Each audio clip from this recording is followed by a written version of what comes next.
The greatest leaders in business look for the emerging stories in their organization and use the data to choose their preferred outcome. What outcome do you want in your business? Listen to the stories of industry veterans, coaches, and consultants so you can choose your preferred business outcome. Hi, everyone, and welcome to a brand new episode of the Business Blind Spots Exposed podcast. I'll call it Blind Spots just because the other one is really way too long. But let me tell you about a personal journey for those who are joining for the first time and who have listened in before. For me, it's all about blind spots and finding my own blind spots. As I've grown as an individual, as I've grown as a leader, my ability to find my blind spots and how fast I can find those blind spots is what's on the other side of my success and a better outcome for me. The purpose of this podcast is to talk to industry leaders, experts, people who've been there and done that, about the blind spots that they have seen. So maybe you can take away a couple of hints or take away a couple of actions for yourself so that today, tomorrow, or in the future, you can step through those doorways faster because you can identify the blind spots that are holding you back. Hey, Traci, how are you doing today? I'm doing well. How are you, Vinay? Good. So everyone, I've got a really exciting friend of mine, Traci Philips. We've become fast friends we became fast friends very early on and have continued to remain friends over time. I want to do a little bit of housekeeping before we get into this.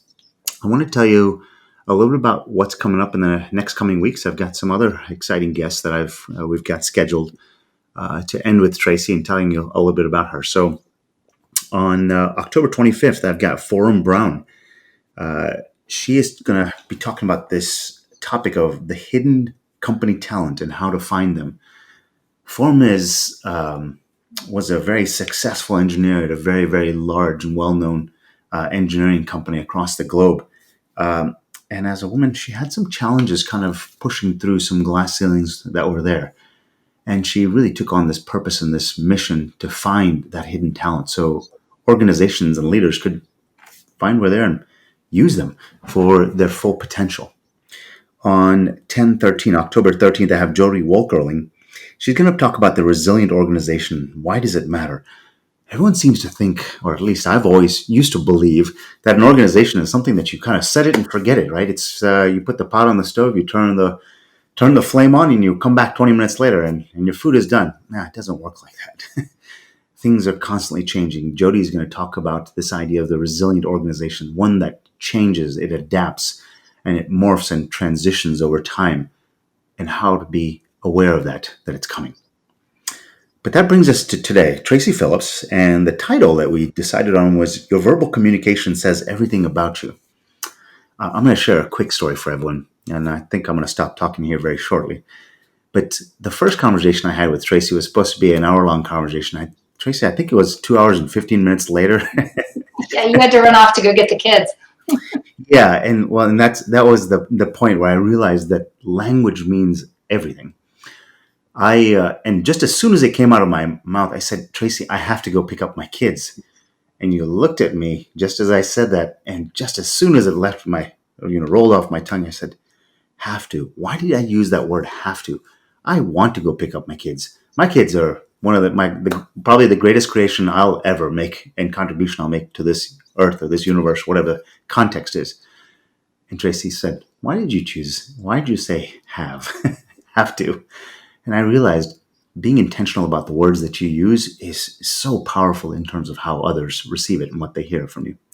So I want to give a quick background about Traci, and then Traci, maybe we start with that story if that's okay with you. Absolutely. So Traci, an executive leadership and performance coach to visionary entrepreneurs and corporate executives. She has an innate gift of decoding language to discover one's purpose and blocks to help clients develop more effective thinking, communication, resolution strategies, and decision-making, and leading during times of challenge when the stakes are really high. It seems like there's more and more of that these days. She's passionate about showing leaders how to create a more cohesive, cooperative experience and environment within their workplace cultures. And The ultimate goal that you have is to support our clients to authentically lead and find their own blocks and build their own awareness so they can use that awareness to figure out who they are, what their purpose is, and where they're leading themselves and the charge of the company, and ultimately the legacy that they leave behind. I've always found it a pleasure talking to Traci. Traci, I'm so excited to have you on today. How are you today? You're doing well. It sounds like today has started out a little bit of a rocky path for you. Yeah, we lost internet today. Well, I mean, I'm here obviously, so we have one computer in the household that's directly tied to a router, so we have connection, which is great. But it's good. I mean, that's all about communication, right? When we don't have those lines of communication open, we recognize how much that affects our ability to get things done the way we want to, effectively, efficiently, and really authentically, because that's the most important thing. And I love spending time with you. You and I could talk. I mean, I don't think we'd ever run out of things to talk about. It's more like a timing thing, right? But yeah, I mean, I know that first conversation when you were running off to get the kids, it's one of my favorite kind of entrances, because it's most of the time when we're talking, we're not really consciously aware or intentional about the words that we're choosing. Obviously, if we're in a situation where that's being called for, we are more so. But in general, words just kind of come. And that can both be, those could be trouble spots, but they're also amazing places to start to dig for what's really authentic. One of my favorite stories about communication, of all time, was actually when I was getting ready. So my previous career was as a teacher, and when I was getting ready to go into my graduate program, I had to get certain credits out of the way. And so one of the things that I was doing is I was volunteering at a school. This was in Denver, Colorado, for the developmentally disabled. So I happened to be in a pre-first hearing impaired classroom. And so I got this great opportunity to learn sign language. I mean, very basic sign. These were young children. But I remember being in the classroom. I was like a teacher's aide of sorts one morning, and I was watching this little group of kids, and they were sitting in this circle all facing each other. There must have been, I don't know, 6, 7, 8 kids. And, I, at that point, about 8 weeks into it, I thought I was getting my signs. I thought I knew some basic signs, and I'm watching these kids, and they're just signing furiously. And I'm looking, and I'm thinking, I don't understand a thing they're saying. I'm not getting a single sign. I must be, I must be deteriorating in my knowledge. And the teacher came up to me, and she was asking, I guess I had a look on my face. She's like, "What's wrong?" And I said, "Well, I was just thinking to myself, I'm watching these kids, and I don't understand anything they're saying." And I'm thinking, I thought I had picked up at least a couple things. And she started to chuckle, and she said, "Oh, well, they're babbling." And it was like this big light bulb went off. It didn't occur to me, like verbal children will babble, right? That's how we start to find our language. That's how we play with words. We play with sounds. We play with this thing called vocal cords. And in our communications also, we're playing with, how things land and all of that. And so what babbling does is it allows children, right, or people who are just learning to speak for the first time, the ability to play around with these things, with sounds, with ideas, with our communication. And if you're not able to do it because you're hearing impaired with your vocal cords, you do the same thing with your hands. And it had never occurred to me that it was a developmental thing, right? But it is completely. And so, with me, I think that was kind of the beginning and emergence of awareness of how much I spend time paying attention to those things. And fast forward to today, it wasn't until I was in coaching that I really found my blind spot, which was this innate gift in being able to read people's story and their language. In other words, their belief systems, their patterns of thought, even experiential things that they've gone through in life through their communications. And, whether that be in the tonality of their voice, the words that they actually choose, or even the patterns in their language, I started to recognize that I really was drawing out a lot of information unbeknownst to me. I just always thought I was a great read of people. And I am, but partially it's because I can read language. And so I always tell people language doesn't lie, and when we're talking, even when we say things like in a joking way where people will say something in response, you're like, I'm just kidding. Know that that person wasn't kidding. Maybe they didn't mean to hurt your feelings or come out quite so boldly, but they weren't kidding, right? We really need to know that, language will tell what's in our souls in so many words. And so where there's blind spots, we can use language to start to decode, and uncover some of those blind spots. So, just as you're saying, I mean, as many times as you and I have talked, every time I seem to get another nuance or another layer of depth to what I understand of the world. I'm just thinking in this context of leaders, and actually, I want to take a quick moment here. I went to actually an event, a wedding this past weekend, a family wedding, and I actually was really surprised to hear that I had a number of family members and people that I'm connected to. Like, I really love your podcast. I get so much out of it.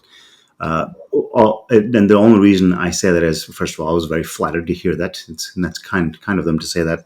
But more is, I think what makes these podcasts and these conversations so powerful is when people chime in and ask questions, right? Mm-hmm. So they're on the right-hand side, actually, depending on the platform you're on, whether it's Facebook, LinkedIn, or YouTube, there is a comment box. Ask questions. Get Traci to give you some insights into what you're thinking and how you speak. We've had some fabulous interactive conversations with people. So if you want to just start out by just telling us who you are and where you're connecting from, I would love to hear that. But just use the comment box for that throughout the course of this whole conversation. It will really shape the value of this. But as I was thinking through what you were just saying there, Traci, one of the things that occurred to me is, that statement. Someone says, yeah, but I'm just kidding afterwards. Consider that in the context of a leader. A leader says to someone, gosh, if you do that again, I'll probably have to fire. I'm just joking. Right?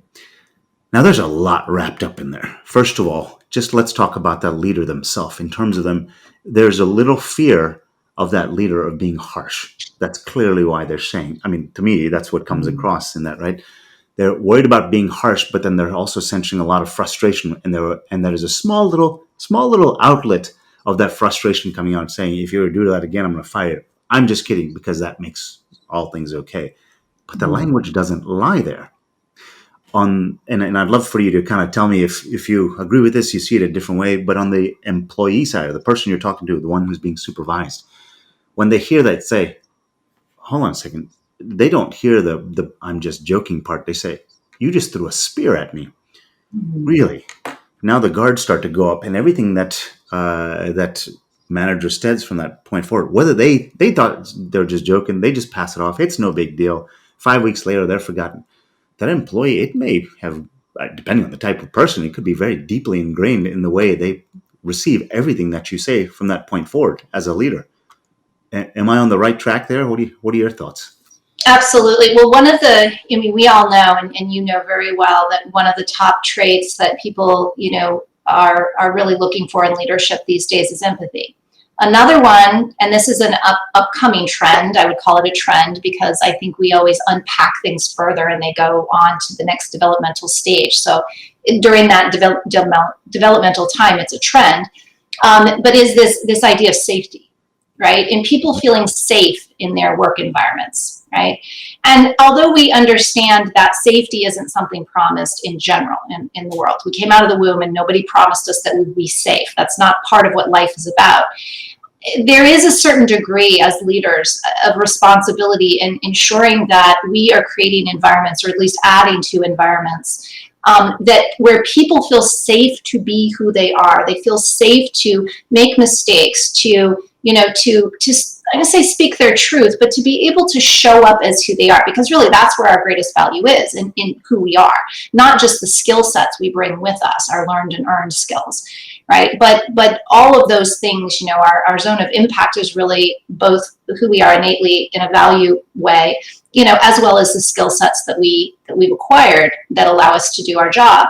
And so but we have to first feel safe. Nobody's gonna unpack their wares and start going to work if they don't feel that the environment in which they're about to work is safe. And so what we don't oftentimes realize when we're just kind of throwing things out there, whether it be through frustration or just, knee-jerk reaction over things, is that you're absolutely right. Each one of those things can erode that sense of security or safety. And from a very reptilian standpoint, it doesn't matter what age we are. If we don't feel safe and secure, we're not going to want to show up at our best. And if we're not showing up at our best, it's going to affect our performance, right? And so it becomes that vicious cycle. That leader who says, if you do that again, I'll fire you. Oh, just kidding. Is creating, if whatever that caused that initial mess up that leader is addressing in that commentary, it is going to feed into that cycle, because now the person feels, like you said, potentially, even if it's not on the surface, back in the back of their brain, they're holding on, to that little erosion, right? They recognize that, if I step there on the mountain, it's not secure, so I'm going to be a little bit more hesitant, to go over that side slope. So, part of it is recognizing that in order to make things safe, I do believe that people need to take responsibility for their ability to perform at their best, right? So it's not your boss's job to make everything perfect for you, to have the perfect environment to work in. Part of that is your responsibility as well. But that being said, each of us plays a role in our communicative approaches in allowing a certain degree of safety in an engagement where people actually want to engage, right? Where they want to engage and they feel comfortable enough coming in, again, bringing out all of their tools and wares and doing their job as effectively as possible. If we first feel that the landscape isn't safe, we're not going to try to do anything until we determine that landscape is safe for us to move forward. So here's a couple of things I heard out of all that. Right. Number one is this idea of empathy that has been there for some time. I think there's a lot of chatter and a lot of talk about that. But then there's this idea of safety. I think you and I both have a mutual friend who does a lot of consulting and a lot of safety training for companies and organizations. But a lot of that is physical safety. And I think what I heard out of this was this idea of verbal safety. Right. Now, emotional safety. Emotional safety, right? And I think verbal safety is a kind of a leg of that. It's a smaller piece of that emotional safety. And I think what I'm hearing here is, the sort of the connection that happened in my head was this whole great resignation that people are talking. 15 million Americans, and I know the number has gone up since then, but 15 million Americans have left. And I've always thought that they were disengaged in the first place. Right? Mm-hmm. Those 15 million people didn't just say, "Oh, COVID, bye," right? It's been festering for some time. And the reason they've been disengaged is because their management has been disengaged with them. They weren't engaging them. My children will go and play by themselves for as long as they want if their dad never bothers to say, "Hey, it's time to come in and eat." It may not sound like the thing that they want to do, but I'm engaging with them. Mm-hmm. I show that I care in doing that. And I believe that this great resignation or this great disengagement, I think is probably a more appropriate term for it. The great disengagement is all about people just not having this emotional safety to speak where they are, because management says, "Hey, the meetings will continue until morale improves." I said, "Look, you're not listening to me. You don't really care what I have to say. So why the flipping kite should I listen to what you have to say?" Right. And they've just kind of gone down these different paths. Does that resonate with you as well? Yeah, that's one of the main reasons that people are stating that they're leaving their jobs. There's a variety of reasons. I think, what the COVID, quarantine experience allowed all of us to do is kind of go into, our homes and reassess, right? To step back from our busy day to day and really, think about, is this what I want to be doing? So in some cases, people might have been working in environments that were just fine, but in that step back perspective shift period of time, people realize, I think I want to start that business that I had been thinking about for so long. It's not, no better time than now. So I think that the majority of people are citing that the reason they're leaving is they're not feeling valued for whatever reason, that they're not feeling that fulfillment or that value exchange, right? Where they feel that what they have to bring to the table is being valued, it is valuable, and that they can really, again, be fulfilled in that value in their work.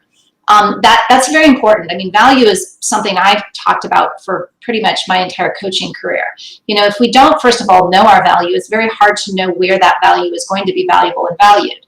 And I think people are starting to wake up to that. They're starting to wake up to what their value is and that they do have it.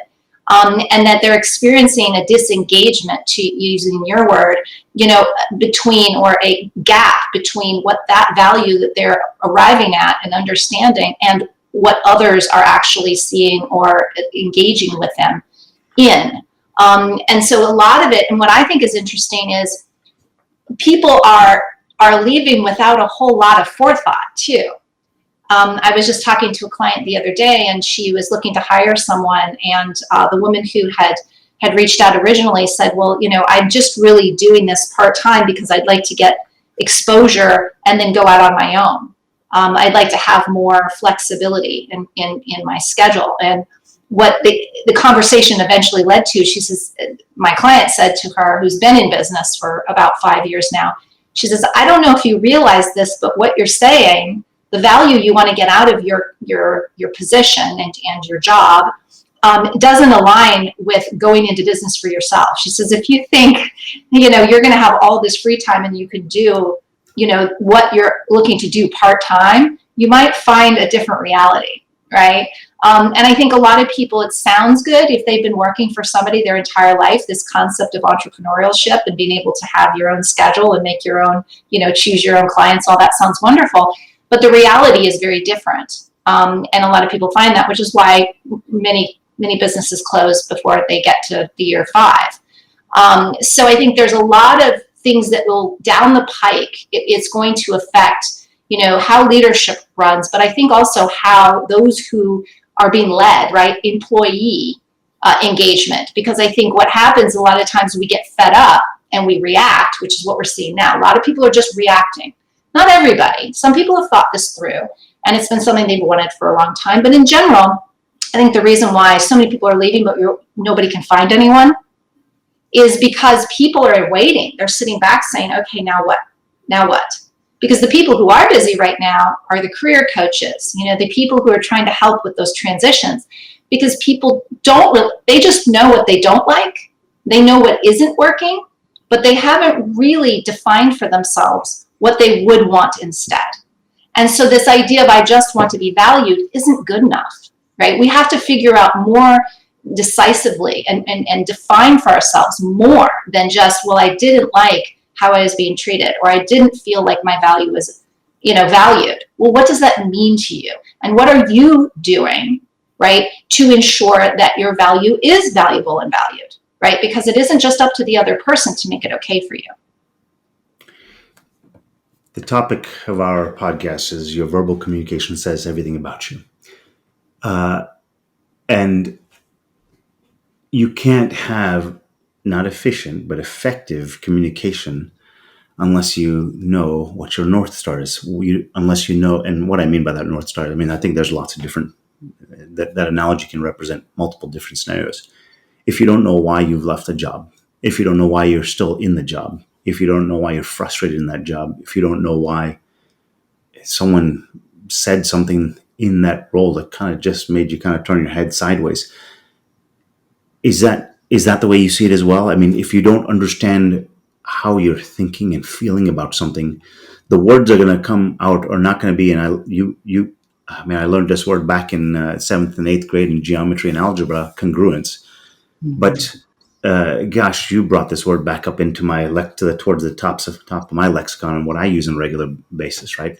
Alignment and congruence, right? What you're going to say to the outside world cannot be in alignment or in congruence with what you want if you don't know what you want. And I think this is kind of what you're touching on and what the whole great disengagement is about. Is that, absolutely. Did I get that right? You did get that right. And I feel like and I'm glad we're talking about it, because that's what isn't being addressed right now. And it's true of many topics, as we just kind of talk about the superficial symptoms, right? And we think we're talking about the cause. But in reality, if we have this, there's a reason for it, right? It's not that a bunch of people just, are feeling entitled and got fed up and decided to all march out of their jobs. To your point, it's been festering. But I think what it's also showing us is a need for better communication, because a lot of times when I ask a client, when they're frustrated with an employee, because I work with mostly, leaders. So it's usually somebody who's working for them that they're frustrated with. What is that frustration? In your words, what happened or what has been going on that has led to your frustration? But let's look at your piece in this. You're asking, what are your expectations of them? Have you communicated those? Have you communicated those effectively? Have you asked if your communication to those points has been effective? In other words, have you asked the person if they're clear on your expectations of what you want for them, right? So there's a lot of places that we are not effectively communicating or thoroughly communicating that then over time is going to, erode that road, right? So now it doesn't feel stable, it doesn't feel secure. But if we catch it more on the front end, where we realize, okay, if there's an issue, instead of just letting it go, which happens a lot of times in the beginning, okay, I realize Joe is new, he's going to make some bumps, or he's going to hit some bumps. He's not going to do everything right. He'll figure it out. Well, instead of just doing that, addressing it, right? Addressing it, telling Joe, I recognize you're new. We expect people to make mistakes in the beginning. How can I assist you? Am I being clear enough? I mean, this is one thing you're really good at, Vinay, I think, is asking all those questions from every angle to ensure that the person with whom you are communicating is on the same page as you are, right? We all have our different perspectives. And if you can gauge as much as possible what theirs is, you can meet them where they are much better. And so as leaders, I think that's something that we also want to be aware of at all times. It doesn't just get to the great resignation because it happened yesterday. These are things that have been going on for quite some time and are probably patterns in our own leadership and communication, that if we can start to get on top of that and have an awareness, and instead of just letting things go and letting things ride until they get to the point where they can't, that we're addressing it in effective, again, a empathetic, an open, a vulnerable, all those buzzwords now that we're using in leadership, that I'm saying that they're not just buzzwords because it's superficial. They are important, but where are we actually actioning them? We're talking about them, but where and how are we actioning them? And communication is a place where, that action is probably most important. Gosh, lots of, I think you know enough about me, 10,000 thoughts swirling through my head right now. I will tell you, and I got, a couple of things that I want to make sure I hit. Number one is I think we got a couple people who chimed in, and I very much appreciate you doing that. I want you to tell me a story about some of these things, because I'm still a kid at heart, and I love my story. So I'm going to get you to tell me a story about a situation. But to that point of sort of the employees, one of the people that work for me, one of the first things I tell them is, look, I'm going to just take this off the table. I make more mistakes than anyone. I make one more mistake than anybody else in the world. So I'm the biggest failure on that measuring stick. But I will not give up. I will continue to get better. Right? And that's it, right? So you can't be worse than me, right? So that's being said, I'm going to give you the first project, and I'm going to tell you right now, you're going to try to do it, and you won't get it right because you don't know what questions to ask, right? Start asking questions. And I had a recent employee who tried to do that. After a week, she spent a lot of time building this, what was a pitch deck. That's not a role in sales, but I wanted to create a pitch deck for me just so she'd get an overall understanding. She came back frustrated by the end of the first week saying, gosh, this is not right. It's not perfect. I said, yeah. And we talked about that, right? That's okay, right? Because what I appreciate is the fact that you get to the point where you started saying, I'm frustrated. I need to ask a question, because now all of a sudden I start to understand where she's coming from, right? And where her level of understanding and her level of maturity is. And I found that as a very effective next conversation. That conversation moved us miles forward as opposed to waiting 6 months for it to occur. So I agree that that level of candor in the relationship, instead of mixing words, saying, yeah, you really sucked at that. And next time you do that, I'm going to fire. I'm just kidding, right? Right? That really is just not an effective way to do things. Um, Absolutely. Yeah. And you did something there that speaks to that setting the stage of expectation. You know, you set an expectation of what is realistic when somebody is coming into something brand new. And although we all know that, right? We all have that experience of knowing that we don't know what we don't know, we don't know. We're probably gonna not do as great a job in. But when somebody, especially our boss, makes that okay, right? I think one of the greatest compliments I've ever been told as a coach is, I've been told by a couple clients is that, I think what you allow me to do is you give me permission to be who I am. And although we don't need permission to be who we are, when we get that, it sets the stage, right, of support, of again, security. We feel secure in that environment or in that engagement because we recognize the person is giving us permission to just be however we need to be, right? They're not going to judge us if we fall short. They're not going to, fire us because we're not great out of the gate. And I think that as much as we think that that's something that goes hand in hand with the knowledge that somebody new is going to make mistakes, not until we say it do we actually give the permission for that person to feel it. yeah. And so you did something really, really good on that front end. And that's why it was safe for the person to kind of say, hey, I need your support. Because you already set that expectation of, I don't expect you to succeed out of the gate. And so when she wasn't, she was okay admitting that she wasn't, right? Because she had been given the permission to do that. As much as we don't need permission to do a lot of things, we've been very, very conditioned to feel like we do. Yeah. Elena, thanks for chiming in and commenting. Elena says, love it, Vinay and Tracy. Sometimes that knowing initially feels insignificant because we expect it to be too big. And then James chimes in with a hey, right back at you, James. thanks for chiming out. Love more of your comments. What do you think of what Elena said, Tracy? Yeah, so I think that it's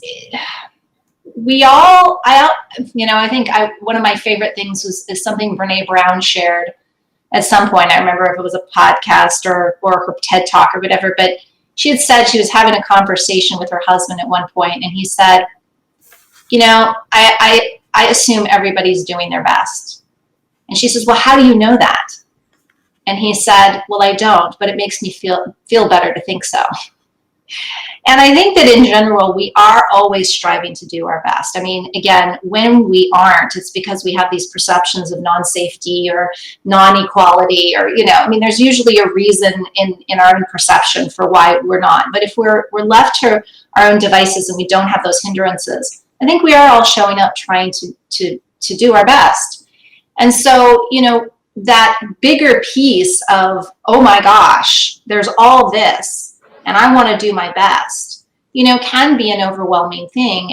And for anybody who's coming into a new position, and we're talking about new employees, but this also applies to employees who've been in a position for a while. I mean, after a while, if you don't feel seen, heard, understood, and valued, it is going to start to erode at those places within you, right? You're not being given the permission by being told, and it doesn't mean that your boss has to tell you all the time that you're a great employee. It's other ways that are subtle, right? It's how we communicate with one another. And I always tell people, gone are the days of hierarchical leading. We really need to look at leadership as partnership with our people, no matter what level the people are at, right? We could be the CEO of a company and we could be engaging with a janitor, right, in our building. It doesn't matter what level people are when it comes to their roles. As human beings, we are equal. And this is a big DEI thing, right? Diversity, equity, and inclusion. We are equal as human beings. And if we can see that as such and we can communicate that through our engagements, then that right there is going to set the stage for that permission, which allows people to show up, again, more fully and feeling more valuable. Right. I'll never forget one of my jobs that I had. So when I moved down here to North Carolina with my husband, I had a brand new baby, and I was a stay-at-home mom for a while. And when I started to get back into when I actually started coaching my coaching program, I had a part-time gig as a personal assistant for one of the restaurateurs in our area. And I remember watching him in the restaurant every morning. I'd come in the morning and I had, my pad of paper to jot down all the things that he wanted me to do that day. And I would get there a little bit early and have a cup of coffee, and I would watch him, and he would walk through the restaurant and he would address every single person by their name, ask how their husband or wife was, how their kids were. And he knew everybody in the building. It didn't matter what level they were at and where the relationship, direct or indirect, was with him. He knew who they were, he knew where their value was in his company, and he knew what they valued. And he spoke to that every single day. And I think that, I know him as a human being. He didn't do that just to ensure that his people thought he was a nice guy, right? He did that because he truly understood that for him to be the CEO of his company, it took all the people under him, right, to run all the different aspects of that company that he needed to have run. Yeah. And so, when our leaders look at what they're doing in that way, right? You say it all the time. We all say it. This game is a people game, right? And when we are working with people, we are in relationship with them. And when we think about it in terms of relationship, we usually address it differently, right? This isn't just my employee. I am in a relationship with this person. How do I want that relationship to go, right? I always say that if we had a marriage, right, or any kind of romantic partnership, and we treated that person the way we're treating some of our employees, that relationship wouldn't last very long, right? We ignored them unless we had to talk to them for some reason because we had to tell them something that they needed to do. And if that's how we handled our partnerships in marriages, like, they wouldn't work. And some people do handle their partnerships and marriages that way, right? That's why they don't work. So it really is important that we start to, again, communicate from a different perspective, even in our own minds, when it comes to the people we're engaging with. So I want to bring this back, back to the title again, right? Because I want to ask people to see this, that there's what we're saying is, the title is your verbal communication says everything about you, right? That's kind of sort of the surface issue. And people might start to see that maybe I need to change some of my language. But it's not about the language, right? This is the surface and what comes out of your mouth, that comes out of the vocal cords, right? It's much deeper. It's down here, right? It's about where you're coming from, right? The place where you're standing, the 2 feet that you actually represent, that makes the difference in how the language comes out. People talk about this idea of intent. I think intent is, here's your language, here's where you're coming from, and intent is somewhere here in the middle, right? Mm-hmm. What the source of that intent is actually more important, right? If you truly I do this, right, with my employees. I have an employee I just brought on. She just happened to finish reading a book. She's in Kenya. She happened to read a book about the history of the Civil War in Nigeria. I was like, that's really interesting. One of my other employees just went about 6 weeks ago she lives in Nigeria, to the Civil War Museum. And the one from Kenya said, wow, that's pretty incredible. I said, the two of you need to talk. Both of them sent me smiley faces. Not that I'm trying to do it. I just bought another 6 weeks of They Love Me from making that connection about Nigeria's Civil War, which has nothing to do with me at the end of the day, right? Mm-hmm. But it's the two of them will now re-engage because I just made that connect, right? And all it took me was about 19 seconds of time for that to happen. And those words right there conveyed so much to them in terms of feeling and how they will sleep tonight as a result of how I made that feel. Does that resonate with you?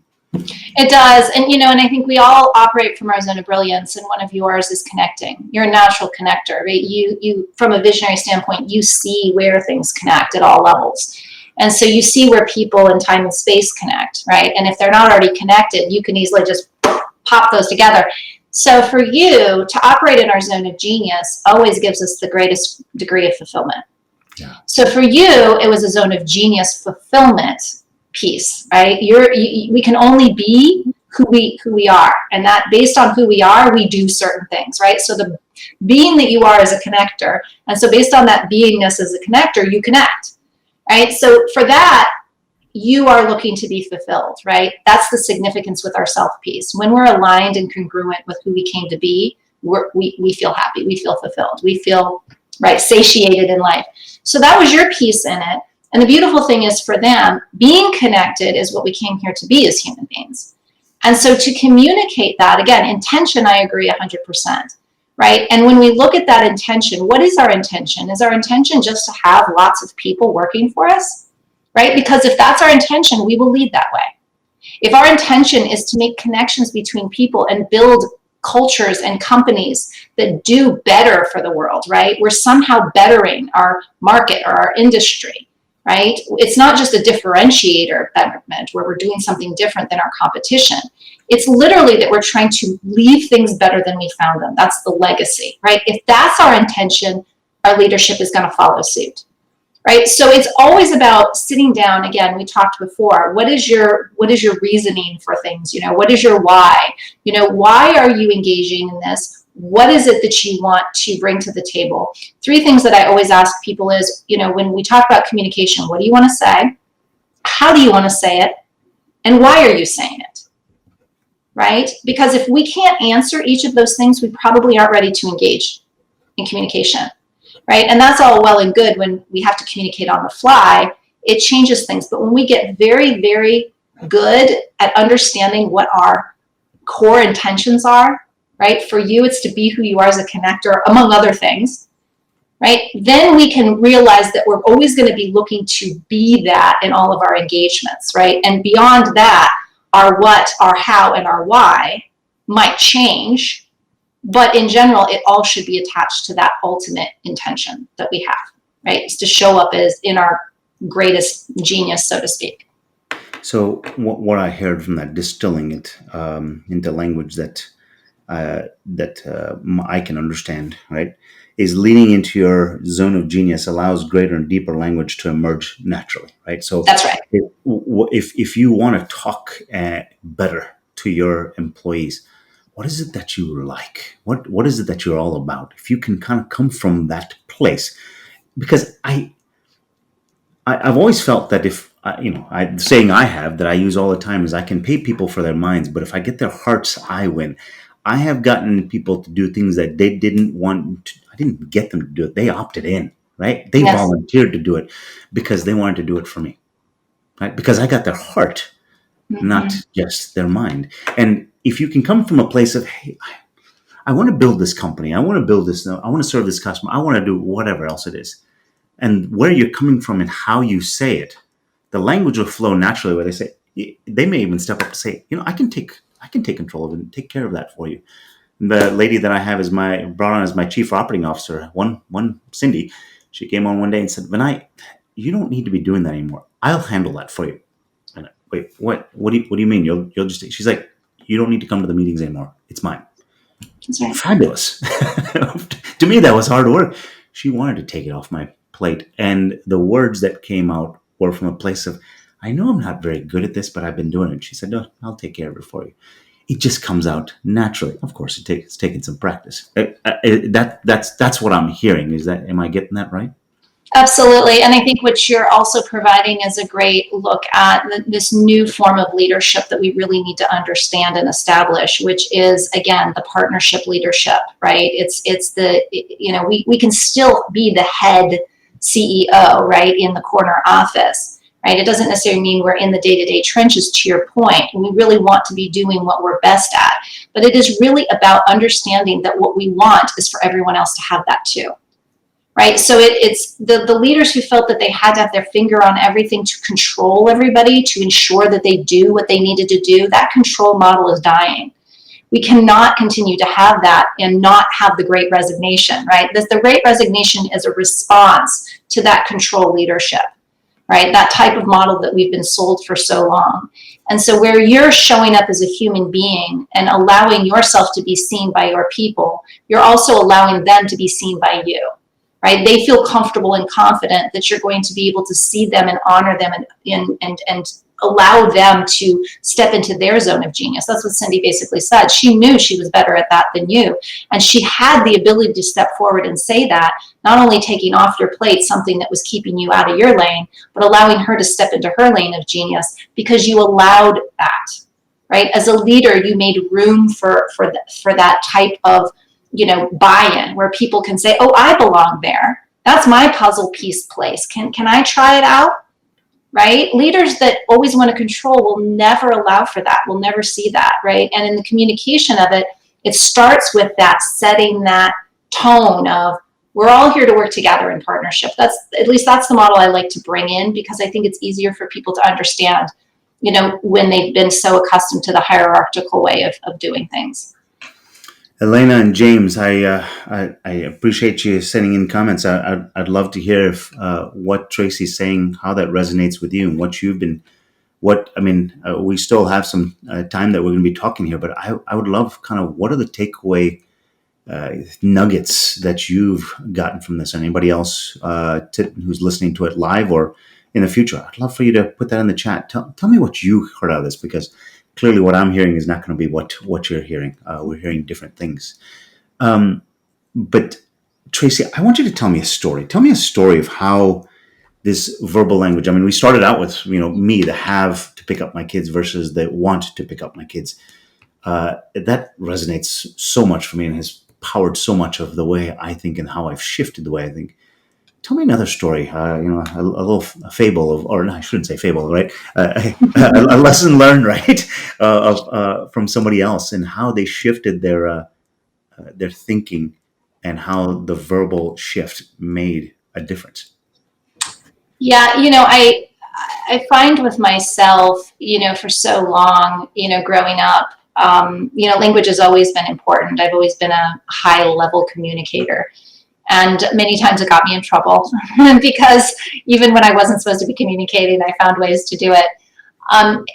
But I learned early on, too, that the way in which we communicate, as they always say, it's not what you say, it's how you say it, was absolutely true. Because at times when I was, communicating just based on what I felt I needed to get across, it wasn't oftentimes heard in the way that I really wanted it to be heard. And so this idea of refining, my approach communicatively speaking, has been something I've always been fascinated with. And I think my favorite story, because I like to, oftentimes, I feel like telling my own stories are probably easiest because I know them better than anyone, and I like other people to tell their stories. But I was asked to do, and this is actually this is in my book that just came out, looking at this particular story, because it was such an impactful one, but that it also shows the importance of intentionality, and how when we do become intentional about the things you and I were just talking about, that what, how, why. What I was doing at the time, when I was asked to present, so this was a big group of a conference of women, that I was doing a presentation on self-care and just ways to kind of, keep yourself front and center in life. And during the presentation, well, I guess I should back up a little bit.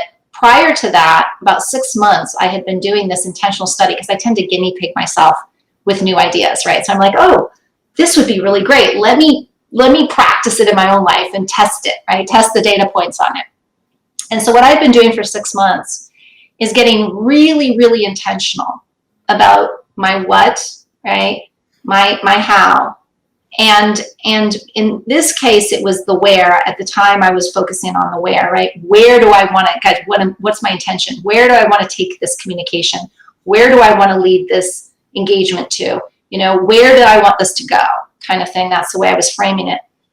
And I came up with 5 words for each of those headings. So 5 words I wanted to focus on my what. What is the value that I'm engaging with, right? What am I bringing to offer?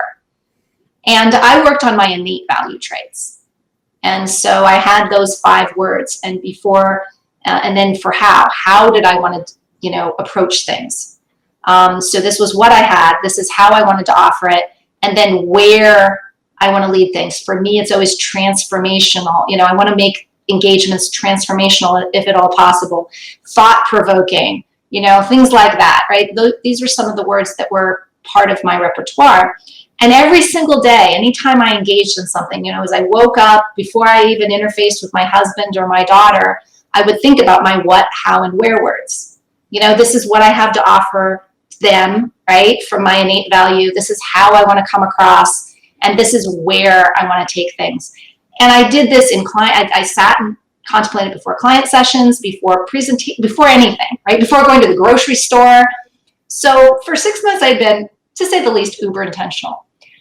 And so before I went into this presentation, I sat in my car, I closed my eyes, and I'm like, okay, what are the words that I had designed around this presentation?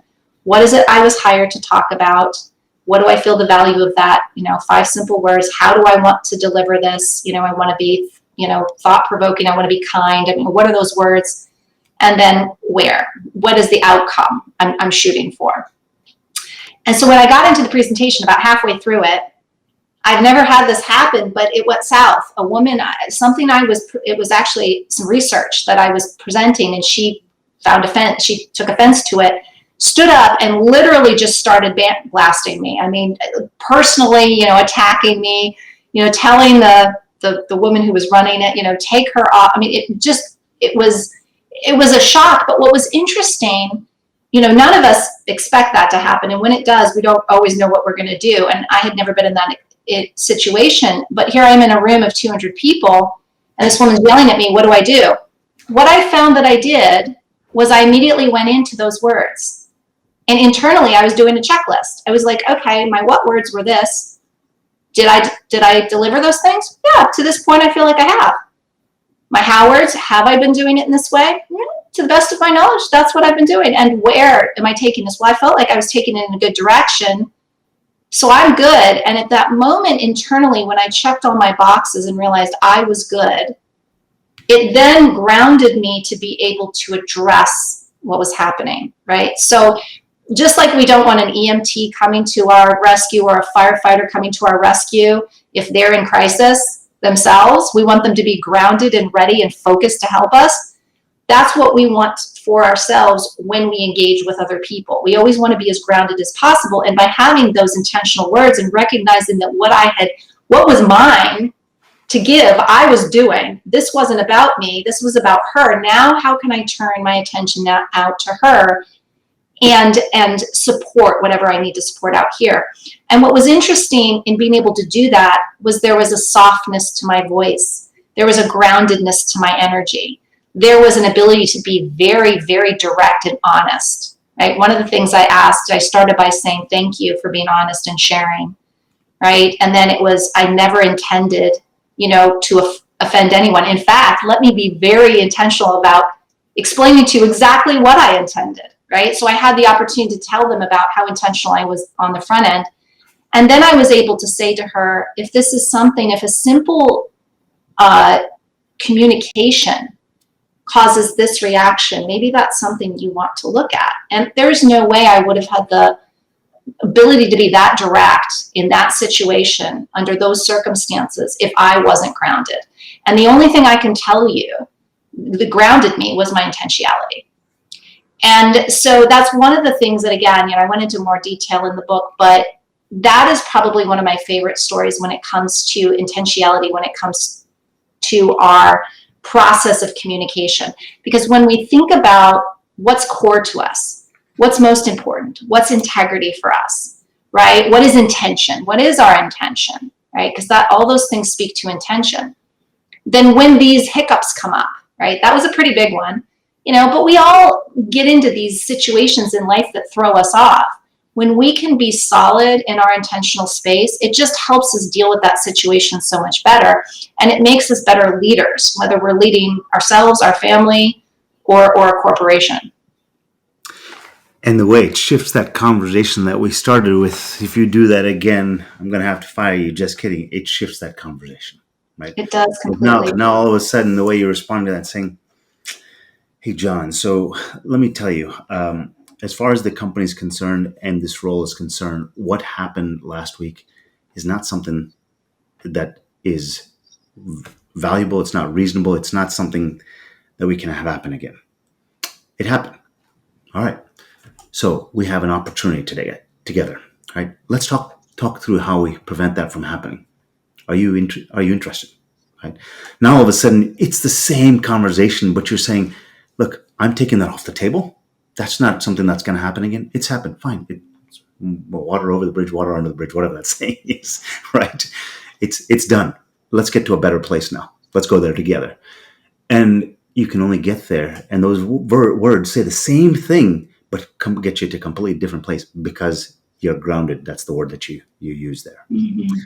You're grounded and your intention is to work together.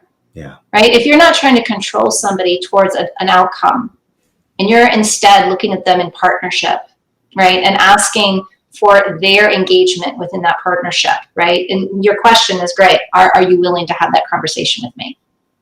Right? Because I mean, most bosses will be like, well, I'm having that conversation because that person I need to tell them what they need to know.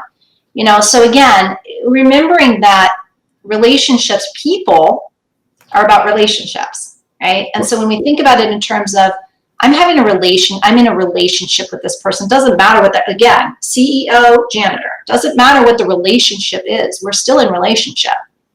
How are we going to handle those relationships, right? What do we want to leave behind? How do we want to engage with that person? Because again, it isn't about that person. It's about us. We engage based on what's within us. Yeah. And when we're not sure who that is, we are always reacting to how other people are being. Right? So we want to always come forward with who we are and acting from a place of who we have chosen to be, not in response to how someone else is being. Right? So if somebody else, the other thing that I love, because it's the I got to, or you have to, I get to model, right? I have to go pick up my kids, I get to go pick up my kids, right? There's also this way of looking at life where we recognize that we are the driver of this vehicle, right? That's called our life. And we get to take ultimate responsibility for what we create in that, right? So it's really that empowerment dynamic, where as the creator, what is it that I want to add to the table? How do I want to take responsibility for this?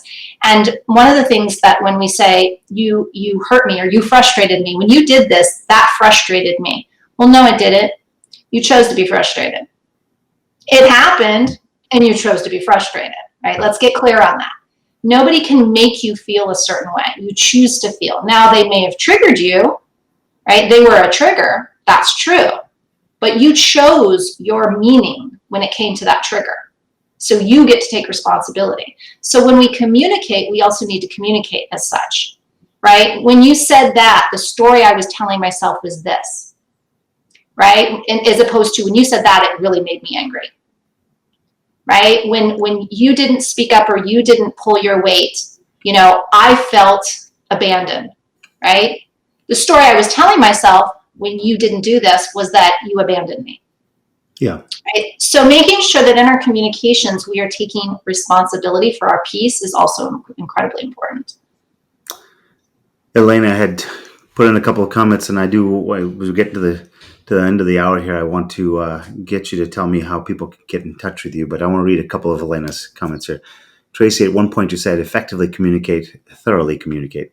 I love the frame of thoroughly communicate. It speaks to what we communicate from and not just the efficacy of communicating. Yeah, that's beautiful. I agree with that as well. Yeah, 100 thumbs up on that one. And Vinay, I love how you said the new employee, you're going to get it wrong because you're not going to know what questions to ask. In this case, her frustration led to her question. Tell her story. Questions help you and others to know where you're coming from. I mean, Traci, you and I have talked about this idea of inviting people to a better future. Who doesn't want an invite, right? That's right. If you can keep inviting nobody wants to be, we're not here to, critically kind of feel like we have to cajole people into something, right? Or if we see it's important, we're not here to talk them into it. We're here to invite them, like you said. Yeah. And if we really think it's great, well, then we should be able to use communication that shows how great it is, right? So that other people will hopefully see it and want to be invited into that space. But again, ultimately, it's about people's choice. And so where are we setting things up so that people know, and again, permission, know that they have a choice in the matter, right? Big part of it, you've pointed out many times, Vinay, is in the questions you ask. Literally asking, is that okay? Right? I would love to give you some feedback. Is that okay? Yeah. Even as the boss, right? Yeah, you have a right to tell them what you need to tell them, but asking them, I'm hired as a coach to give feedback. I'm always asking, may I give feedback? Right? I'm hearing something. Would you like to hear what I have to say? Would you like to hear what I'm hearing? Even though I'm being hired to do that, I still ask permission, that always gives people that, again, that space to be invited to say yes or no, so that that engagement is really a partnership. So I want to close our session or our conversation together, but I want to close with letting people know if they want to start to up-level their game as a leader, if they want to communicate more intentionally, know where that source for the intention is. How do they get in touch with you? What's the best way for them to reach out to you? Well, people can reach out to me. The best way is I mean, if they really want to directly get in touch with me, they can email me at Traci, Traci, at theinnatecoach.com. Also, my website, you can contact me through my website. The website's great because you can see everything that I'm up to. You can kind of, read my blogs, see how I think and what I do, but also all my offerings are there. And then also all of the different places, LinkedIn, Facebook, Instagram. That's where I tend to show up. And your book, you just tell people about your book. I will tell anyone who's listening in, I like to believe I was one of the first people to subscribe and opt into getting a copy of your book. I hope I was in one of the first one. I'd like to believe. I like to believe that I was. Yes, you were. But that intention is true. Tell people about your book. What is it called, and what should they expect in the book? Yeah, so my book that just came out this last month is called Looking In. It's a leadership book, and it really goes into the importance of looking in to find the answers that we seek, that we've been very conditioned to look outside of ourselves into the world to determine, where our value is and if it will be valued, but really that these things get to be determined internally. And because we've been conditioned in a different way, it is kind of a little bit challenging to know how to start that. So the book is really designed to not only talk about these concepts, but to give instructional kind of how-to step by step on some things we can dig into to define these things for ourselves, so that we can start to create that alignment and eventually that ownership, right, of where we're valuable, how we're valuable, where we're valuable, and knowing then why we want to engage with certain things because they're in alignment and congruent with that value point. So yeah, it's one of my favorite. I always tell people I subscribe to some of my favorite books are less than 200 pages. And they're either in parable form, because like you, I love story, or they're just kind of that direct, like I'm thinking things like the Four Agreements. They're very basic and they focus on basic things that we can practice and put into action. And both those things are incredibly important to me. So I think we understand through story, but then we also need things that are actionable. And so that's what I'm hoping this book is for people. But it is really get leaders to understand that it starts within them, and those answers that they're looking to coaches or gurus or experts or whatever for, they're not going to find out there. They're going to only find by accessing what's inside of them. And for anybody who, I'll put my own spin on what I think of the book and based on what I know of Traci. What do I think are the greatest athletes, the greatest performers that we've ever seen? They're not the biggest. They're not the strong. They're not always the biggest. They're not the strongest. They're not the fastest. They're always the most disciplined. What they are is the person who's standing with the right perspective, right? They've got the right beliefs. And once you start to commit to those beliefs, whether you're Tiger Woods, you're Michael Jordan worked harder than anybody else, but he knew how to play the game his way. And that's what made him great, because his game was a game nobody else had ever played before. Tiger Woods was a game that nobody else had ever played before. And he kept doing it again and again and again. And there's plenty of men and women.